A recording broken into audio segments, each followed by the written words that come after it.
네, 우리는 그동안 참 열심히 살았습니다. 그야말로 후진국에 있던 우리나라가 몇십 년 사이에 선진국 문턱까지 다다른 걸 보면 우리 시대에 얼마나 열심히 살아왔는가를 알 수 있습니다. 하지만 이렇게 살다 보니까 그야말로 살아있는 것, 살아남는 것, 생존하는 것에 모든 것들이 집중돼서 그렇게 달려왔던 것 같습니다. 원래 사는 것이 이렇게 팍팍하고 꼭 생존하기 위해서만 사는 것일까요? 정말 좋은 삶이라는 것이 이렇게 돈을 벌고 살아남고 남음과 경쟁하고 버티는 것이 과연 좋은 삶일까요? 긍정심리학은 학문 자체가 어떤 것이 좋은 삶인가 하는 것들을 연구하고 실증하는 학문이라고 볼 수 있습니다.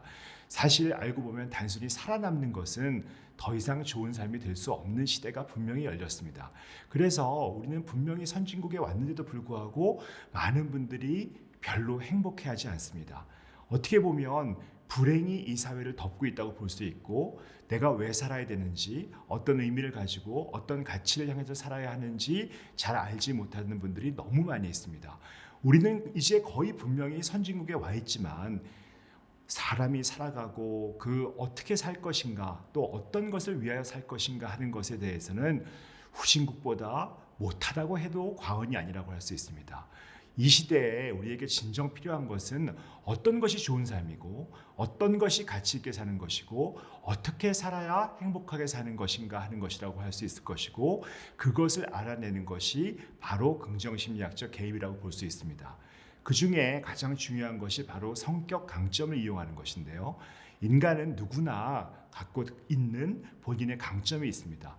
이 강점은 본인이 갖고 있던 어떤 재능이나 능력 같은 게 아니고, 그 사람이 가지고 있던 어떤 도덕적 기질 중에서 좋은 것들을 이루는 것이라고 할 수 있습니다. 이것은 놀랍게도 후천적으로도 개발될 수도 있고, 또 그 누구라도 이것을 키워낼 수 있습니다. 그리고 이 가진 강점을 가지고 인생을 살아가는 것이 가장 좋은 삶에 이르는 가장 좋은 길이라는 것은 여러 연구에서 밝혀지고 있습니다. 많은 분들은 약점을 보완하고 싶어 합니다. 약점을 보완해서 내가 그동안 못했던 것들을 해내고 처리하고자 합니다. 하지만 그동안의 모든 연구, 그 다음에 경험, 이런 많은 과학적인 증거들은 사람은 약점을 보완하는 것이 아니라 자기가 가진 강점을 최대한 활용해서 그 강점을 가지고 인생을 살 때 가장 좋은 삶을 살 수 있다고 알려져 있습니다.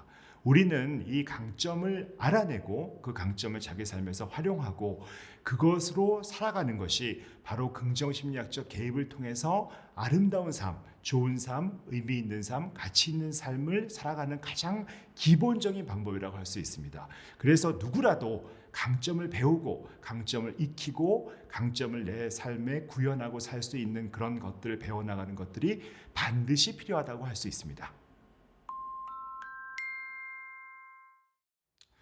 흔히 정신건강이라고 하면 우울, 불안, 분노 같은 증상이 없는 것을 정신적으로 건강하다 이렇게 생각하시는 수가 많이 있습니다. 그러나 정신건강은 그런 단순히 병이 없는 그런 상태가 아니고요. WHO 같이 세계보건기구 같은 곳에서 공식적으로 정의한 것을 따져보면 정신건강은 내가 가진 역량을 충분히 잘 발휘하고 일을 생산적으로 잘하면서 지역사회에 기여하고 일상에서 주어지는 스트레스를 잘 관리하는 웰빙 상태, 이렇게 보고 있거든요. 그럼 무슨 얘기냐면 내가 가진 어떤 자원을 충분히 활용할 수 있어야 정신적으로 건강하다고 볼 수 있습니다. 그래서 단순히 어떤 증상을 억제하고 다시 증상이 생기지 않도록 하는 어떤 개입이 정신적으로 건강하게 만드는 것의 가장 최고봉이 아니고, 궁극적으로는 결국은 그 사람의 웰빙 상태를 유지할 수 있도록 어떻게 해서 그 사람이 가진 강점을 잘 활용하여서 그 사람이 가진 자원을 충분히 활용할 수 있게 만드는 것이 바로 정신건강의 첩경이라고 볼 수 있습니다.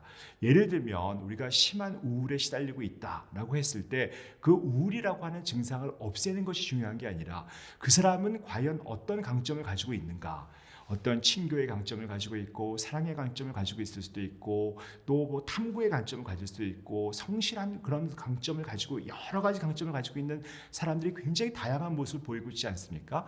그런데 그 다양한 모습을 보이고 있는데 이 사람이 왜 우울해졌을까라고 생각해 보면 자기가 발휘할 수 있는 발휘해야 되는 그 좋은 강점을 사용하지 못하고 있기 때문이라고 보는 것입니다.